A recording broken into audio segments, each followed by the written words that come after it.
జగన్మోహన్ రెడ్డి గారు Pulivendula MLA after all అని అనుకునే వాళ్ళు మా మీద ఎందుకు విమర్శలు చేయటం? మేము వాళ్ళ దృష్టిలో ప్రతిపక్షం కూడా కాదు కదా. ప్రతిపక్ష పార్టీ అయితే వాళ్ళు విమర్శలు చేస్తున్నాం, ఇదిగోండి ప్రతిపక్ష నాయకుడు అనొచ్చు. మిమ్మల్ని ప్రతిపక్ష నాయకుడు కాదు మీరు, ఆఫ్టర్ ఆల్ పులివెందుల ఎమ్మెల్యే అని మరి మా మీద ప్రతిరోజు విమర్శలు ఎందుకు? జగన్మోహన్ రెడ్డి గారు పర్యటన జరిగిన 5 రోజులు అయితే ఇంకా రోజు దాని మీద రచ్చేందుకు?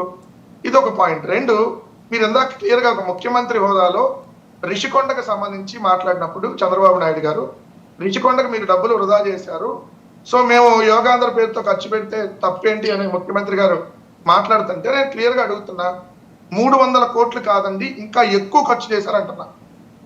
ఎందుకంటే 2 కోట్ల మంది రిజిస్ట్రేషన్లు అయ్యారని చెప్పారు వాళ్ళు. దాంట్లో చాలా ఫేక్ రిజిస్ట్రేషన్లు ఉన్నాయి. దాని పేరుతో ఒక దోపిడీ జరిగింది. 2 కోట్ల మందికి సంబంధించి మ్యాట్లు ప్రభుత్వం ప్రొడ్యూస్ చేయటం.